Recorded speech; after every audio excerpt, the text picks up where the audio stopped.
الحمد لله رب العالمين والصلاة والسلام على أشرف الأنبياء والمرسلين سيدنا ونبينا محمد وعلى آله الطيبين الطاهرين. اللهم صل على محمد وعلى محمد. Thank you. My dear brothers and sisters, Assalamu alaikum wa rahmatullahi wa barakatuh. I am so honored and delighted to be with you today. I'm so grateful to Allah subhanahu wa ta'ala for giving me the opportunity to be reunited with you after a long trip in which I, along with many other members of our community, visited the shrines of our beloved Imams alayhim salam in Karbala, in Najaf, in Samarra, in Baghdad, and in Mashhad, Iran, and in Qom, where I was praying for all of you, my dear brothers and sisters. Literally, I prayed for all of you. You are in my mind and in my heart and in my prayers. And I ask Allah subhanahu wa ta'ala that He would grant us this opportunity, that we can all go one day and visit those holy shrines and be inspired by the legacy of our beloved Imams alayhim salam. So I am so grateful to Allah subhanahu wa ta'ala to see you again and to be with you, my dear brothers and sisters, again. And may Allah bless you, inshaAllah. Sallu ala Muhammadin wa ali Muhammad. بسم الله الرحمن الرحيم وعسى أن تكرهوا شيئا وهو خير لكم وعسى أن تحبوا شيئا وهو شر لكم. Islam insists that Muslims need to be always optimistic. Always be optimistic. Never be pessimistic. In fact, being optimist brings good luck to you. Being pessimist brings bad luck to you. The mere being optimist brings good luck, according to the Prophet sallallahu alaihi wasallam. The Prophet sallallahu alaihi wasallam is be optimist, you shall find it. You shall find the good luck. There are two ways, my dear brothers and sisters, to look at this life. One way is how life is. And one way on how life should be. If you choose to look at life on how it is, you will be always depressed. You will always look at the negative part, at the negative side, at the dark side of life. But if you look at life on how it should be, you will be happy. You will see a completely different image emerging from life. That's why, my dear brothers and sisters, there is nothing confirmed, nothing definite about this life. It has to do with the way you look at it. If you look at life positively, life will be pleasant and will be plausible and will be enjoyable. But if you look at life with a negative lens, with much negativity, life will be negative. That's why Islam says, in order for you to enjoy your life, always be optimist. Always. Once you're optimist, life will look beautiful. Nothing will look bad. everything will look consistent, bright, and inviting. But when I put the lenses of pessimism on my eyes and I look at life with so much pessimism, life would look bitter and I will not enjoy it. So, my dear brothers and sisters, from an Islamic perspective, you can make your own life. Life is not made for you already. You make it. It's like a mold. You build your own mold. You can make your life look beautiful through the way you view it, or you can make it grim, look grim by the way you look at it. It's up to you. The way you perceive your life will be. So, the Prophet ﷺ encourages Muslims to always be optimists. Always. You wake up in the morning and you find the weather is not so encouraging. It's gloomy, it's cloudy, it could be snowy. How do you view that? Some people will feel depressed. Oh, it's a bad day. It's gloomy. It's cloudy. It is snowy. It is a terrible weather. Do you know that there are people in some parts of the world would long for this weather? Would love to be in such place and enjoying such weather. It depends on how you look at it. I myself, in the past, I used to complain about weather. Not to everybody, to myself only. In Michigan, I mean. And I used to call Michigan miserable Michigan. But I changed my mind. I literally changed my mind. I don't see it miserable anymore. I traveled a lot. I saw people all around the world. I saw people who live in areas that are not so cold as Michigan, but they feel the cold more than you and I do here in Michigan. For example, in my own hometown in Karbala, where my parents live, it never snows. Never snows. The average weather in winter doesn't go below 40 in any case. But do you know I suffer from cold there more than I do here? The minute I leave the room, I want to go to the bathroom, I have to put so much clothes on because the house is not heated the way it is here. Here, the temperature could be 3 Fahrenheit. It could be below 0. But at home, it feels like summer. You don't even put a lot of outfit. You're enjoying your setting. You see the cold, but you don't feel it. But there, even though it is not that cold, you catch cold. Because the house is not equipped with the type of equipment and heating system we have here. Always be positive. And always think that no matter how grim the situation is, it could be worse. It could be worse.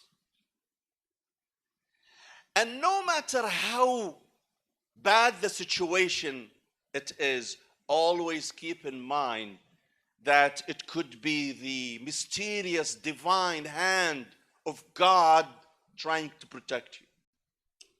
That's why the Quran says, وَعَسَىٰ أَن تَكْرَهُ شَيْئًا وَهُوَ خَيْرٌ لَكُمْ. You may hate something, but it could be good for you.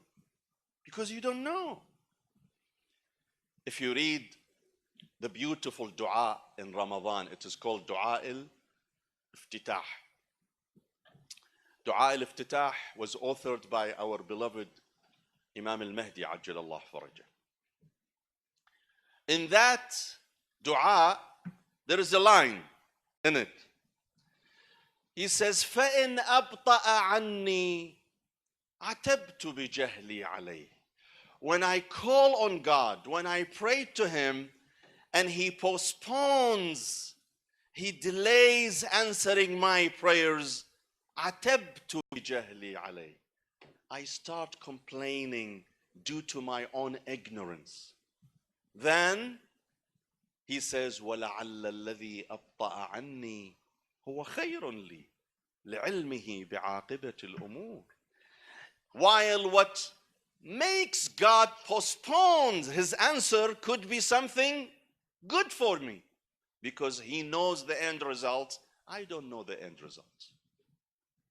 You know the Pope in Rome, Pope Francis?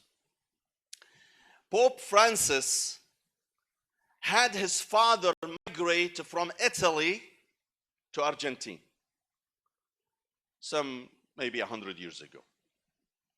He was a young man. He was a 29-year-old when he was migrating from Italy to Argentina. The day he was supposed to travel from Genoa, Italy, to Argentina, he had booked his seat in a ship that was supposed to sail in the Mediterranean first and then into the Atlantic Ocean heading to Argentina. He arrived in the port only few minutes after the ship took off. And you know, there wasn't another ship going to Argentina until for another probably couple of weeks or months. He was so depressed. He was so distressed over this issue. Guess what? The ship sank. Everybody died. Everybody was drowned. But he lived. He lived. And he went on to be the father of the current Pope. If I would judge this issue through my limited knowledge, I would lament my luck. Why this happened to me? Why I missed the ship? I've been waiting for years to fulfill my dream in traveling and migrating to Argentina. I have saved some money. Now all of a sudden, I missed it. I missed my chance. That's how you look at it. But God looked at it differently. God has saved your life. When do we know that? When do we realize that what happened was good for us? Afterward. Afterward. At the moment we complain. We say, why this happened to me? Why I have a bad luck? Why this happens to me only from among so many people? But then, a few months later or a few years later, you would say, Alhamdulillah, God wanted the best for me. Had I done what I wanted to do, I could have been doomed. I could have been in much worse situation. You remember a few years ago in Lebanon, there was an Ethiopian flight that took off from Beirut, maybe 10 years ago or so, more or less, I'm not sure now. And everybody died. One person tells his story. One passenger tells his story. He was supposed to travel. And he is from Nabatiyah. And you know Nabatiyah is far from Beirut. You're talking about an hour and a half from Beirut. So he came to say bye to his family in Nabatiyah and leaving to Beirut to take the flight. He says, when I left my house, I felt a little bit depressed. I want to go. I have to go. I have business to do. But I saw my mother was not so happy about me leaving. I was the only son. I saw my frail parent looking at me with so much pain. They didn't say much, but I can tell that they were not so excited about me leaving. He says, I said bye to my parent and I left. In the way to Beirut, I said, you know what, let me call a sheikh, my friend, and make istikhara with him if I should go on this trip or not. I called the sheikh and he made an istikhara for me, and it came out, it's good to stay. So I told the driver, you know what, I'm not going to the airport. My driver was my cousin. He says, what do you mean? You have a flight to go. You are going to lose your ticket and you may not be able to secure another seat for another 2-3 weeks. I told him, fine, it's okay. My driver asked me, what do you want to do? You want to go back home? I said, no, most likely my parents are sleeping now. It was around 1 a.m. or so. So take me to a friend's house in Beirut. I came to my friend's house, and for his surprise, my friend says, hey, what's up? I said, nothing. I came to sleep over at your house. And in the morning, I will go back to Nabatiyah. He said, ahlan wa sahlan, come in. You're not leaving? You're not traveling? I said, no. I want to go and see my mother. In the morning when I wake up, I hear the news that the airplane crashed. I called my parents, and for my surprise, they were crying and crying and crying. They cried their eyes out because I told them I'm going, and they knew I was booked. I was supposed to leave with that plane, and they woke up after Fajr prayer. They turned the TV on, and they heard the news. All of a sudden, they received a call from me. No, I'm alive. Always trust God. Always keep in mind that you may choose something, but God would always choose the best for you. So if something bad happens to you now, don't be judgmental. It's not the end. The game is not over yet. Wait and see. It could be for your own benefit. We people, we are always impatient. We always in a hurry, in a rush. If something doesn't come my way, I'm upset. I complain. I talk. You know, in Karbala, in the day of Ashura, our beloved Imam Zayn al-Abidin alayhi salam was sick. Was extremely sick. So sick that he could not even sit in the bed. He has to lay down. He was not able to even sit, not alone stand. So sick. And he had a very bad fever that day. And he was longing when he hears his father's voice calling for help. He would long to stand up and help his father. He attempted several times to stand up and take the sword, but he falls down immediately. He was so weak that he could not even stand on his feet. Several times he attempted to stand up and join his father and go to the battle. He could not. Imagine if Imam Zayn al-Abidin was able to fight. He would have definitely been killed. What would happen if he had been killed? The offspring of the Prophet would be wiped out completely. There would be no one represent the Prophet in the society anymore. Because the only male survival in the day of Ashura was Imam Zayn al-Abidin. Had he been killed, there would be no Sayyid, no descendant of the Prophet today. So it was the divine plan to make him so sick that day. As much as he wanted to join his father and fight for the sake of Allah, and that day he wasn't able. He wasn't able. Allah saved him through his sickness. And God sometimes may save you through your sickness. We complain, why I'm sick? What did I do? What bad I did that God is inflicting me with this disease, with this illness? You never know. Maybe this very disease you complain about could save your life. You don't know.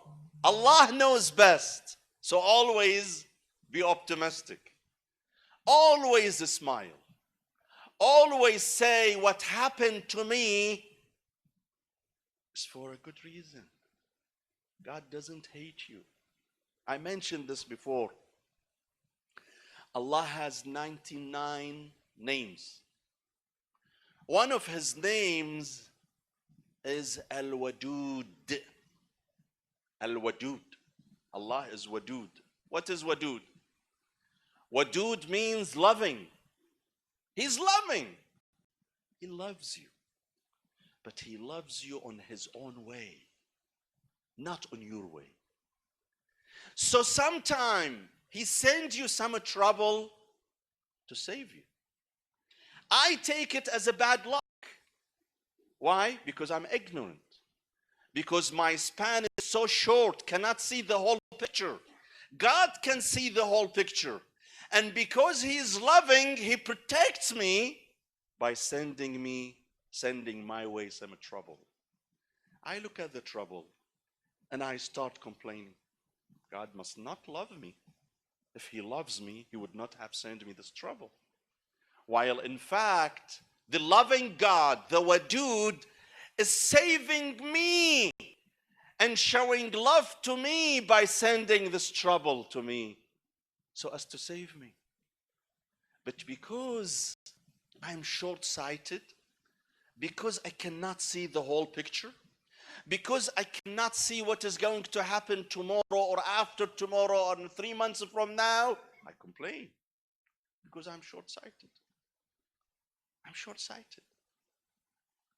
When you take your child to his pediatrician's office to be given vaccination, your child cries, complains, sometimes makes a big, scene and refuses to accept the vaccination. Your son or your 2-year-old daughter may think you are doing them harm. They are so upset at you for taking them to the doctor's office to get the vaccination. They yell and they scream, they push. But 15, 17, 20 years down the road, they will be so grateful to you that they did the right thing for you. You would do the same thing for your son or daughter today. If you love your children, you take them to the doctor's office. You give them the due vaccination. Yes, they may suffer a little bit. And no parent wants to see their children suffering. But in fact, that very suffering is a blessing. You feel in pain for 5 minutes, but then that's a policy, insurance policy, that protects you from being infected with certain diseases. A child's span is so short, doesn't see that. A child's span is, my parents are hurting me because they are denying me the fun I want. They are causing me some pain. That's how a child will take it. But once that child grows up and understands the whole equation, the child would realize that what you did for him or for her was for their own interest, for their own benefit. They will be grateful. They will be grateful. Parents who do not take their children to get their vaccination, they are not being good.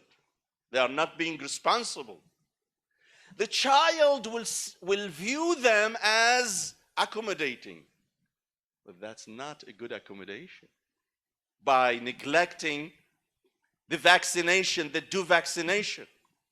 The child would like it if you don't take him to the school. The first day he goes to school, he cries. He thinks that you are taking him out of his comfort zone. He cries. But you need...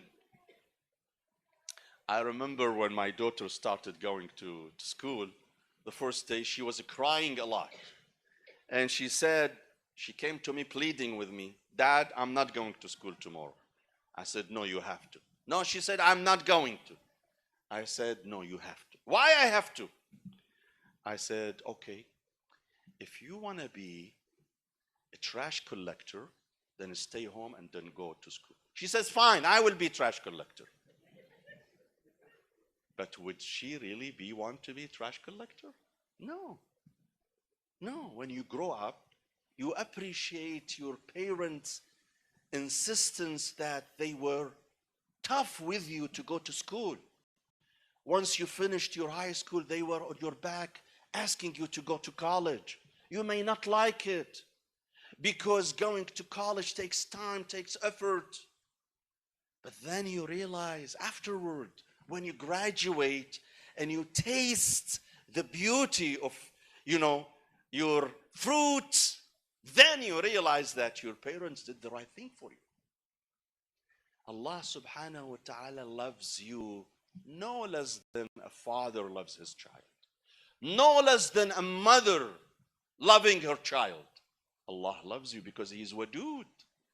But sometimes he does things, not sometimes, all the times. He does things his own way, not your way. It seems harsh sometimes. It seems brutal. It seems gross, but in fact it is not. It's not.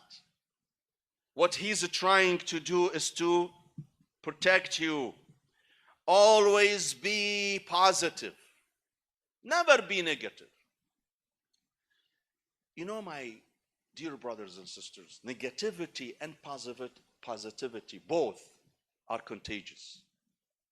Contagious. What I mean by that, if you sit by someone who's negative, it affects you. It affects you in a very bad way, terribly. That's why stay away from negative people, because they make you feel negative.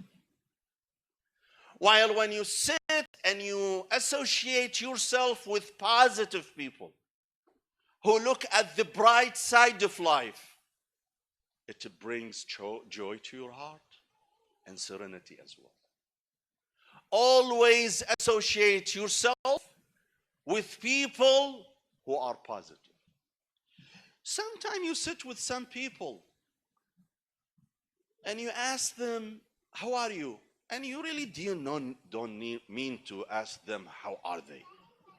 You're just being polite. You're just being polite. And all of a sudden, hell let loose.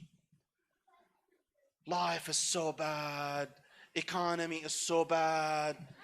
My husband is very bad. My kids are very negligent. Oh my God, what did I do? I wish I have not asked that question. They draw such a grim picture about their lives. While you sit with some other people and you ask him, how are you? He said, Alhamdulillah, I'm so happy. I'm so good. I'm so good. He is in pain. I visited a scholar last year in Iran, and I knew in advance that he was suffering from a disease. Very painful. I asked him, Sayyidina, how are you? He says, Alhamdulillah, I'm so good. I said, Sayyidina, I heard you have so much pain. He says, yes, but it could have been much worse. Now, Alhamdulillah, I'm so grateful to Allah. I saw him taking several tablets, several pills. Some people take a pharmacy every day. You laugh at them. Or they may laugh at themselves. Look, I'm taking 30 pills. Do you know that you have to be very grateful to Allah for those 30 pills? Because if those 30 pills were not available, now we would recite Fatiha for you at the cemetery. Because of those 30 pills, you are still eating manaish, you are still eating ba'at, you are still eating kabbaniya, you are still having fun, you're still watching your Super Bowl, you still watch your soap opera, you're enjoying your life. Because of those 30 pills you're complaining about. 100 years ago, someone in your situation would have been buried long time ago. And they would have recited Fatiha. For them, now you're enjoying your life. Yes, it is difficult to take 30 pills, but remember, nothing comes for free. Always think about the positive side. When you travel to Lebanon or to Hajj, for example, you take the economy class, you arrive there, you feel you are so squeezed in that tube for 14 hours, you're so exhausted. I see people starting complaining. Oh my God, what a terrible flight. Do you know that 60 years ago, 70 years ago, in order to take this trip, it would have taken you at least 3 months sailing in the ocean? 3 months.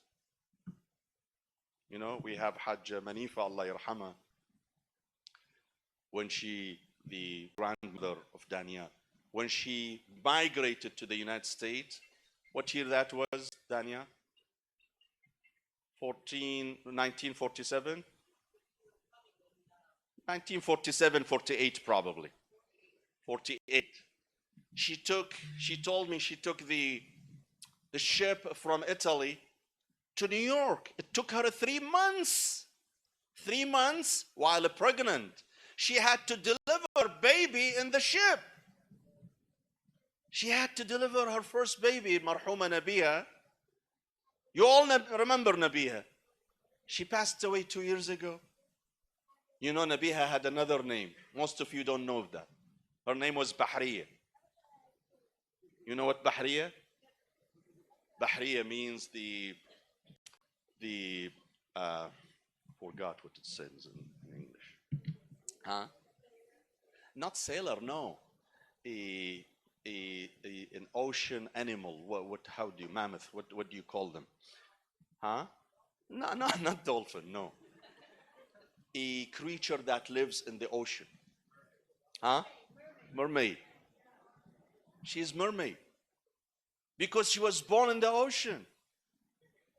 And it took her mother 3 months to arrive. Now it takes me 14 hours to get to Beirut, and I'm complaining. The seat was so tight. There was no leg room. The food was terrible. I could not eat it. Some people complain. Some people, nag. Come on. Come on, you have to be very grateful that there is a vehicle that can take you in 14 hours to a place that used to take you 3 months to get. Look how lucky you are. But we don't look at the positive side. We always focus on the negative side.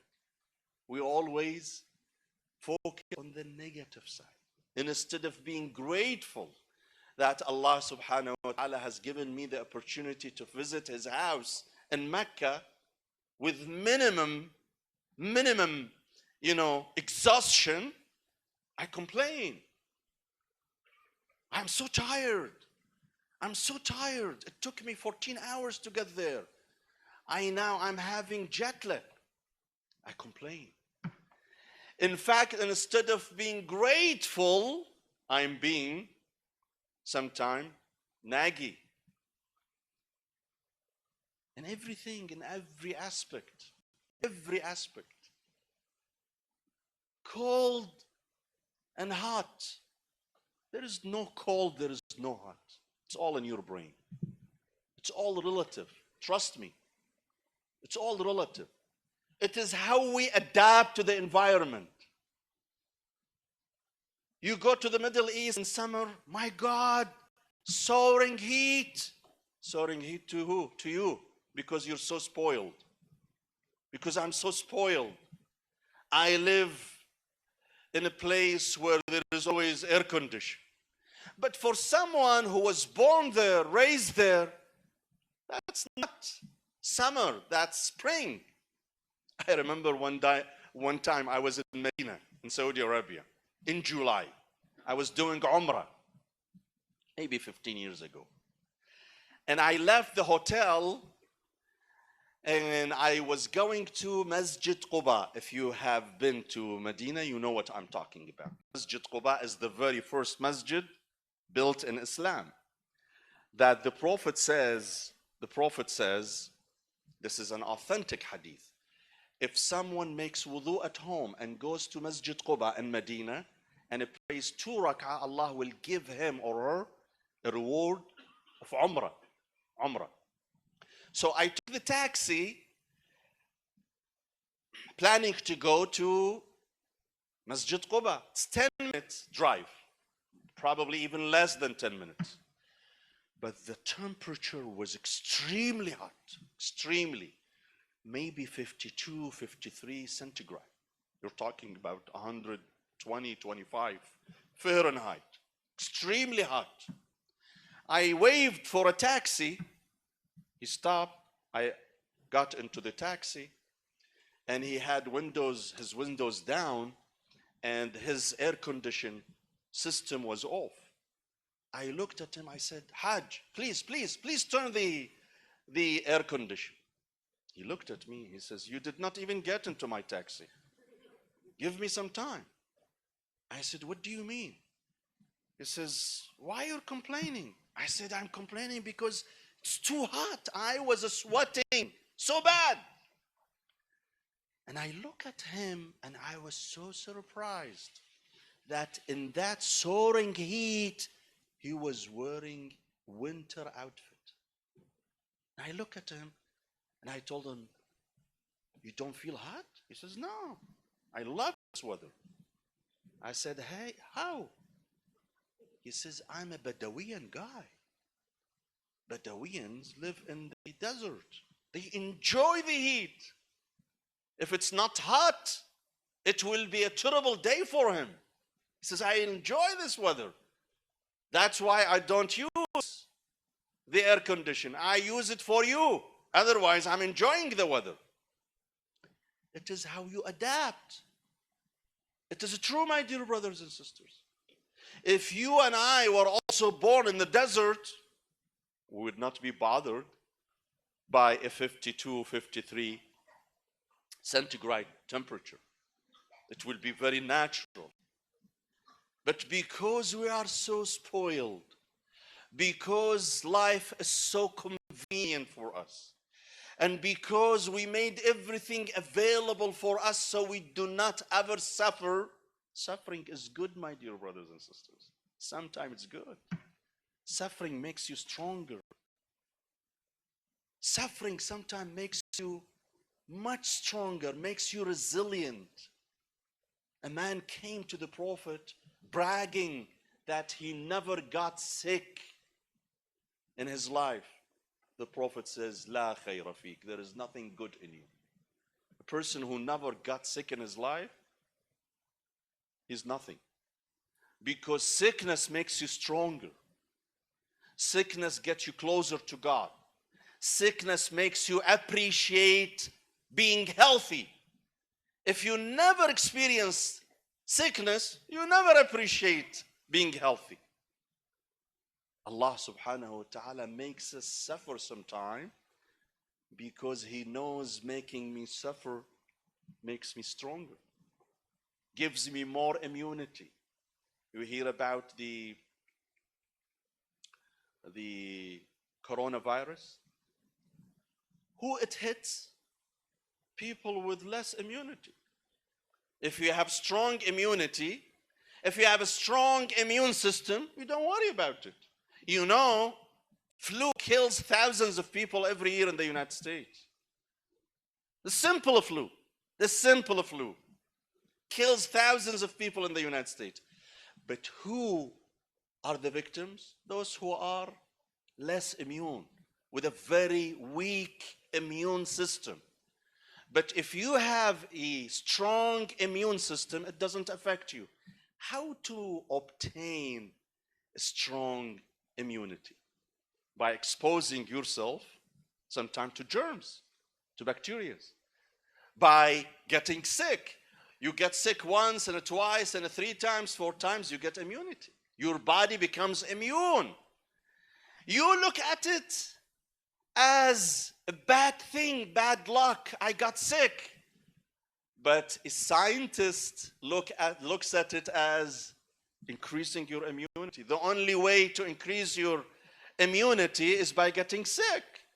So what looks evil in your eye may not look evil in the eyes of a scientist. Why? Because I am short-sighted. I'm not that educated to know what sickness does to my body, what illness does to my body.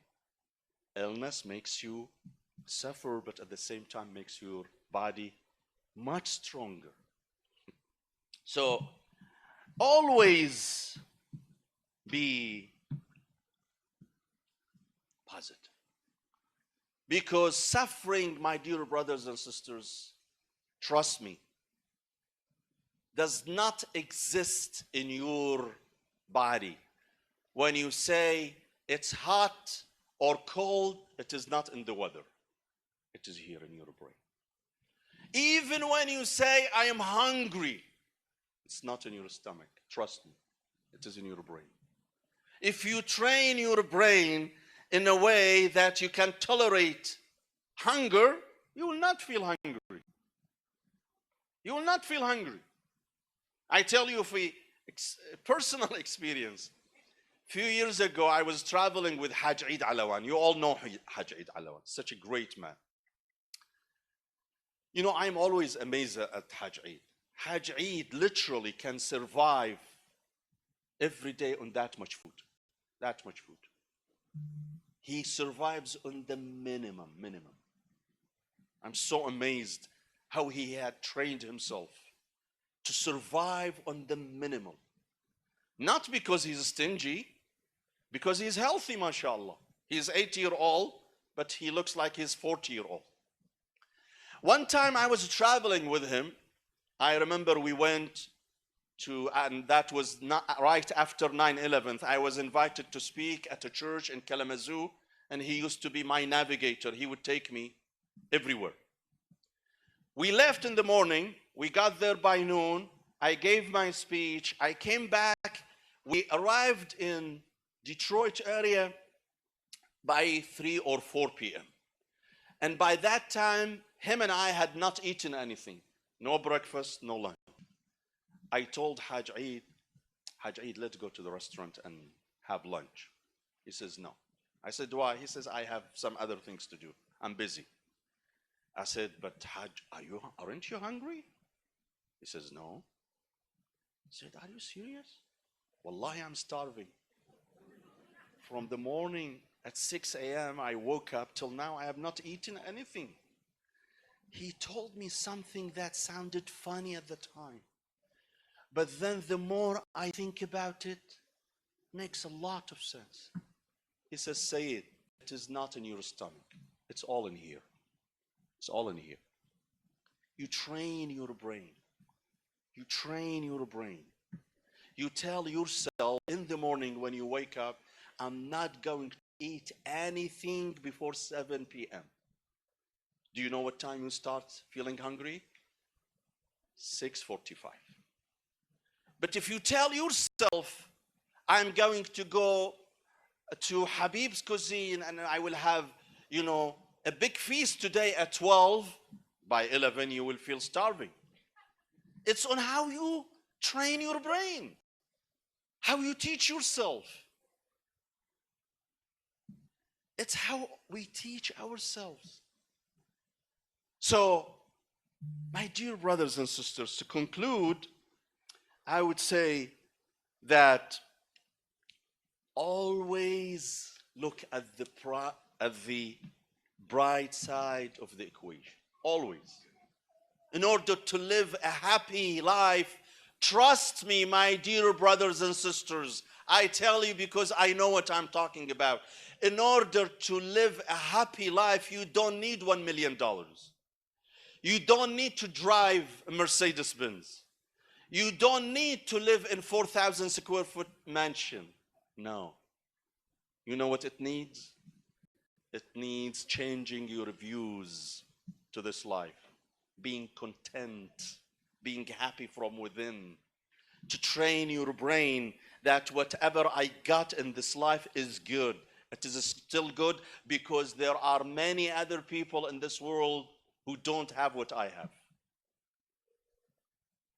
When you complain about your car, it is not brand new. It takes you to the mechanic every month. Remember, there are people around the world who don't even have this car. They don't have it. At least you have a car. Always remember, it could be worse. Sometimes I travel, my brothers and sisters, in some countries where they're extremely poor. Extremely poor. I was in Uganda lately. I went there for a couple of days. I was invited to speak. Uganda is a very poor country. The GDP of that country is $700 a year. Here in this country, it is around $60,000 a year, your average income. Their average income is $700 a year. That makes it almost $50 a month, meaning they live on $50 a month. Yet, you look at them, you look happy. They smile, they laugh. I bet you we have more people seeing psychiatrists and having depression in this country than in Uganda. Trust me. Trust me. 20% of Americans have depression. 20% of Americans. That makes it almost 60 million. Almost 60 million Americans have depression. I doubt in Uganda there are 60 million people who have depression. They live happily. They enjoy their lives. They smile. Yes, they are poor. They don't drive Mercedes Benz, but they have bicycles. And they are happy with their bicycles. They are happy with their bicycles. They don't live in mansions. They live in a very little tiny homes, but they are happy with that. Because they have nothing to compare. That is their world. He was born and raised in that place. And all he saw is those little tiny homes. He never seen a mansion in his life. To long for a mansion. In order for you to long for a mansion, you have to see it, you have to experience it. Those people have not seen a mansion in their life. They have not seen Mercedes Benz in their life. Not alone to acquire. They are happy. But when I come to a society where everybody is having Mercedes Benz, Lexus, my friend says, I bought a house that's 4,000 square foot. Another friend tells me I have 6,000 square foot house. Another friend tells me I make 250,000. That blows my mind up. I want to say, what about me? Why I live in a small house? Those people live in mansions, and I live in a little tiny home. That's not fair. That's the problem, my dear brothers and sisters, because I always do not focus on the bright side. I think the world is only the United States.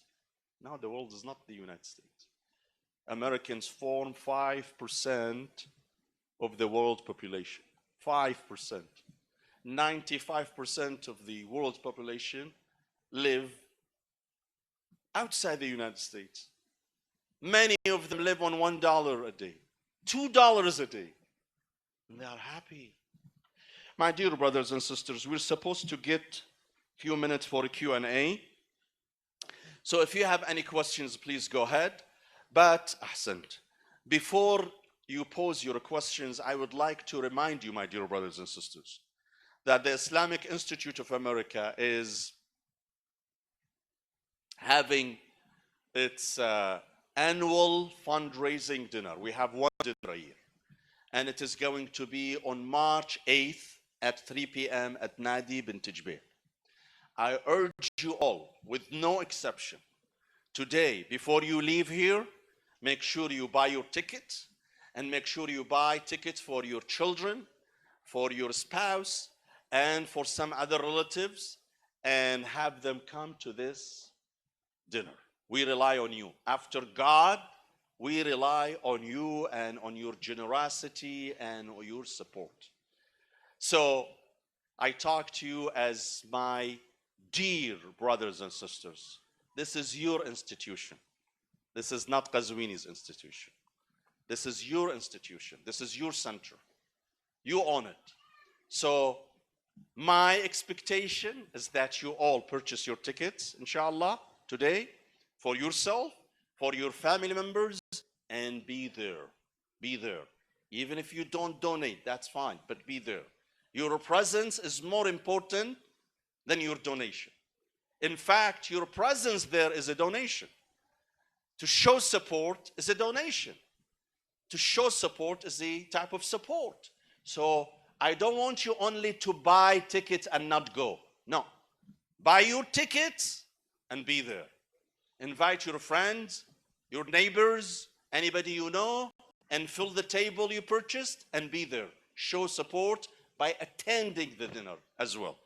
So I will allow a few minutes for questions, if there are any questions. Otherwise, I will conclude. Any question? Yes, Hajj Vicky. Can you speak up, please? Assalamu alaikum wa rahmatullah.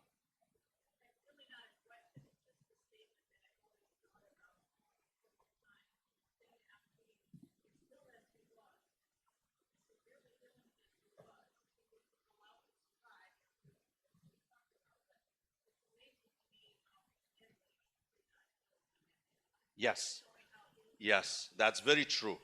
In fact, the enemy was not merciful. Don't ever think that the enemy was merciful or tolerant.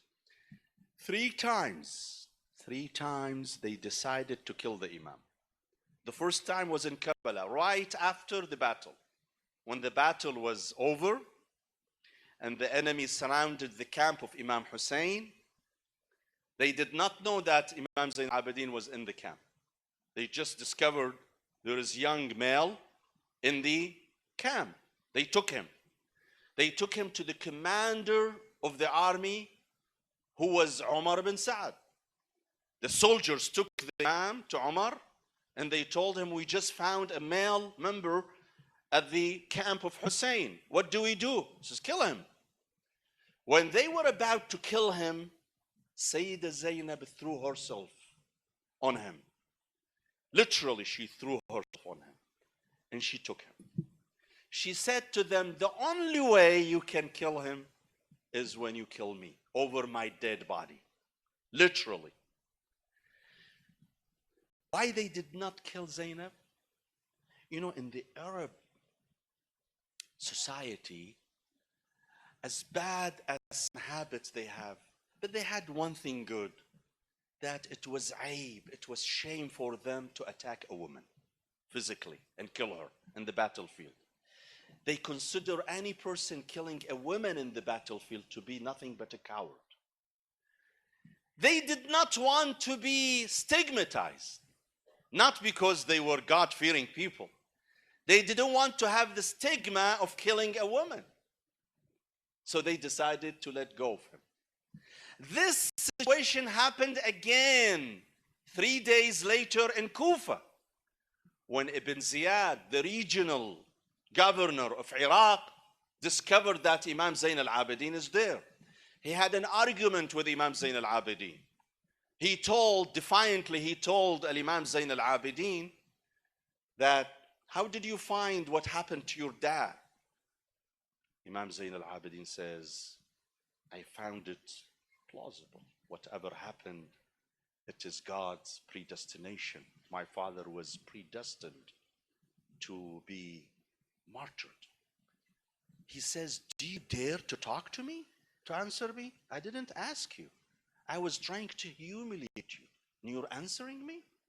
And he turned to his soldiers and he asked them to kill Imam Zayn al-Abidin. Again, Sayyida Zainab stood up like a lioness, and she grabbed Imam Zayn al-Abidin and she says, Wallahi, you will not kill him before killing me.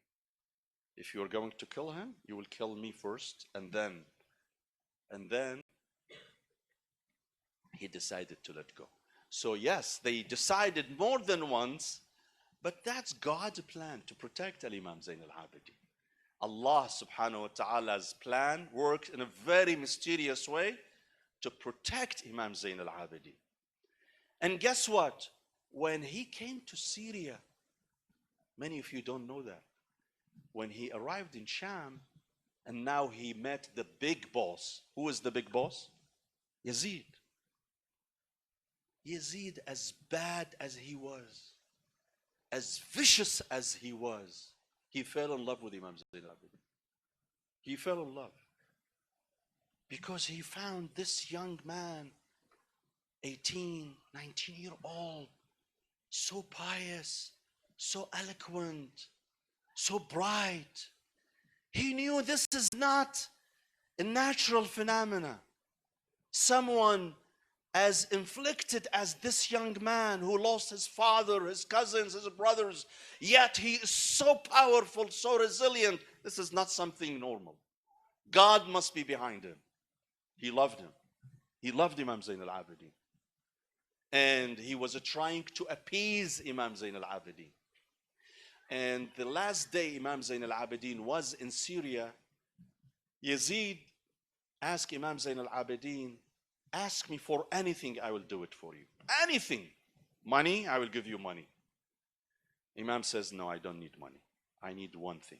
I have one request. He says, what? He says, give me my father's severed head. Give it back to me. He says, what do you do with it? He says, I want to go back to Karbala and I want to put it back in his grave.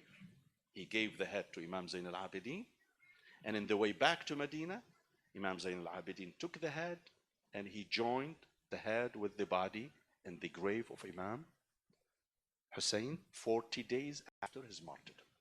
So Allah protected Imam Zayn al-Abidin. More than once he was supposed to die and to be killed, but God, through his mysterious wisdom, protected Al-Imam Zayn al-Abidin alayhi salam. Any other question? Yes, Hajj Hassan. Assalamu alaikum wa rahmatullah. Thank you, Hajj.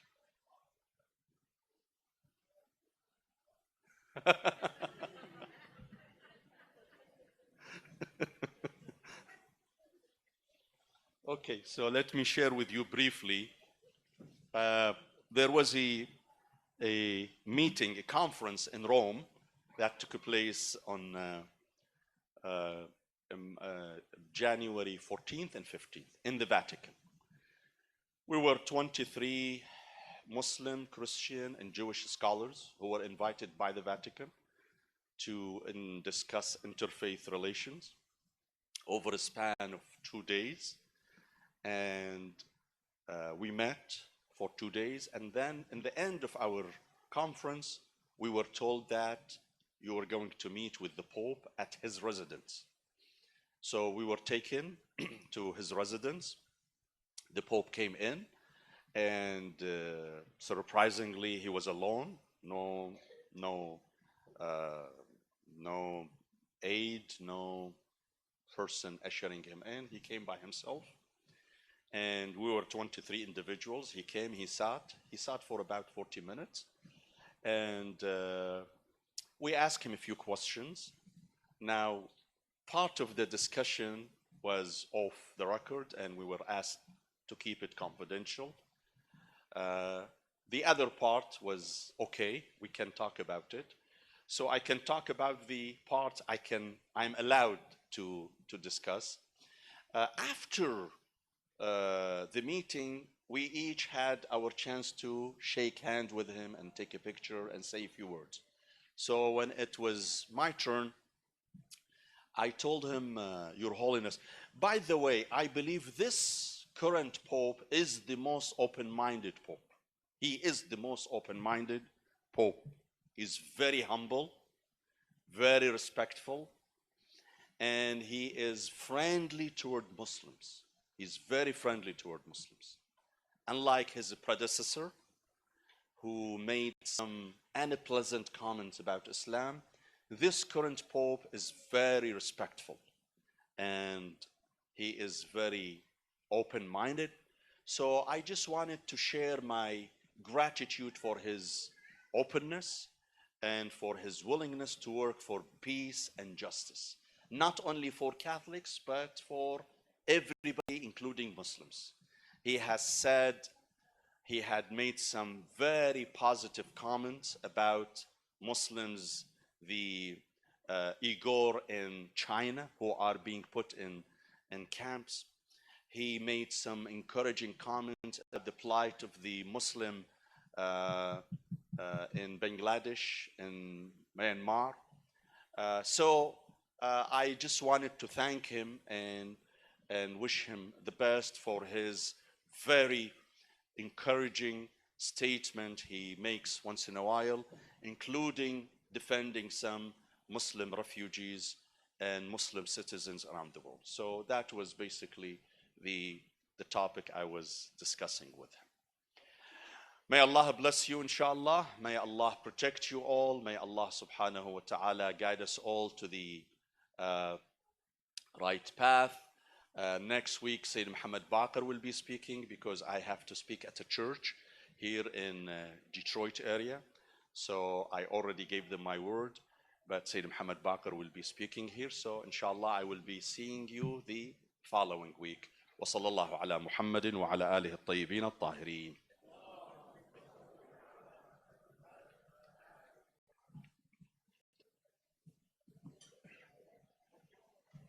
سلام حبيبي سيد عماد how are you؟